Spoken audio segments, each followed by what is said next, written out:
Hello, my Jason. Welcome to my first impressions review for Fate Kaleid Prisma Illya 3. And so this is the fourth season of the Fate Kaleid universe, technically the third manga. However, yeah, to a hearse, and so that kind of conflicts with the chronological order, but still the fourth anime series for this franchise. And so definitely the way the Toei manga ended is very different to where we start, because where we start is with more fun, more Yuri fun, basically, with the trio of girls. And so that eventually leads into the parallel world transfer where Illya goes through, and so she has to find Miyu, save her from the Ainsworths, our new enemy here. And so the way the first episode started off with Threy is with Miyu being captured by the dolls of the Ainsworths and Angelica and Beatrice, basically how Toei ended. However, the way Toei Hearst ended was with the small introduction of Beatrice and Angelica in a much more faded out version of all that, but still Angelica and Beatrice is mostly who Illya ends up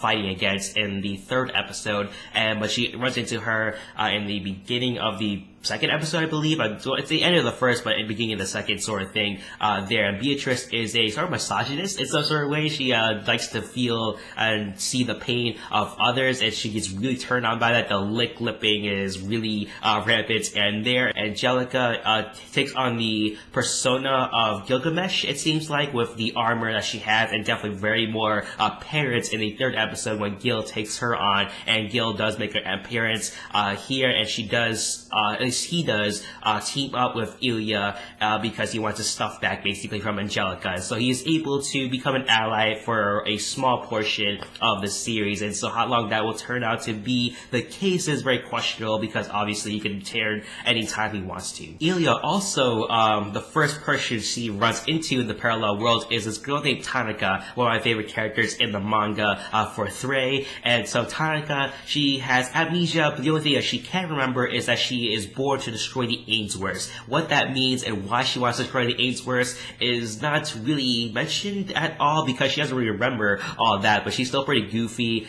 She is very kid-like, much more kid-like than anyone else. She's very much like a little kid, and she can take no pain at all, basically, as we see in the third episode when she is pinned down by Beatrice. However, she feels pain for the first time in her existence, basically, when she cannot die, but she still feels pain in some sort of ways. The big thing they introduced in this episode, at least in this series, is with the introduction of the class cards being created by the Ainsworths and the install portion of the class cards. We never see too much of that in the first three anime series. The fourth one is going to be heavy on that, and something to expect with the install version of the cards. You know, Illya installs the caster card, so she becomes Medusa, or I forget what the character's name is, but she's has to do with the Jason and the Argonauts sort of thing there. Beatrice takes on the Thor persona with using Mjolnir against her. Angelica, of course, using Gilgamesh and using the Gate of Babylon against Gil, and Gil's able to get at least most of his things back from Angelica.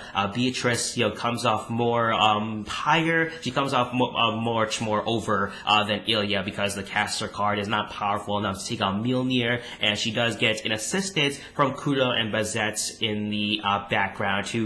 They will have a reunion coming up in the fourth episode, but still, big mission coming up for Illya, Tanaka, Gil, and also Bazette, Kudo, all trying to save Miyu. We do see Miyu's older brother, who is chained up. It has a very huge resemblance to Shiro.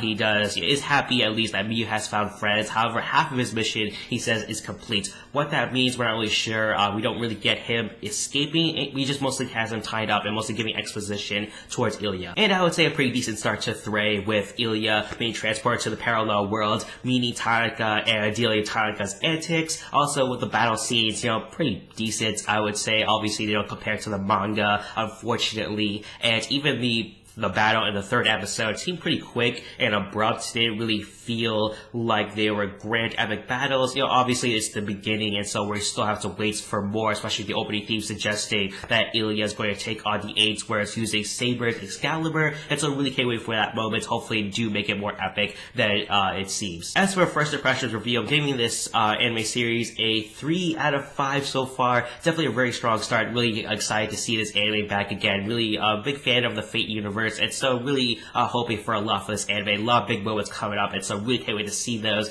come to life from the manga. And so what are your thoughts, fans, on the Fate Kaleid 3 4th anime series here? Check out my other videos on the Fate Illya universe, and also Fate Stay Night Unlimited Blade Works as well, all on my channel here. I'll put links in the description down below for all that stuff there in the comment section down below, and also in the info cards as well. Put more of the Fate stuff I've done on my channel here. Also put your thoughts in the comment section down below and all the stuff you think about for Fate Illya and whether you're excited for 3 or not. Also make sure to like this video and subscribe to the show if you have not already. Thank you for watching my first impressions review for Fate Kaleid Prisma Illya 3. Hope you have a nice day. Bye bye.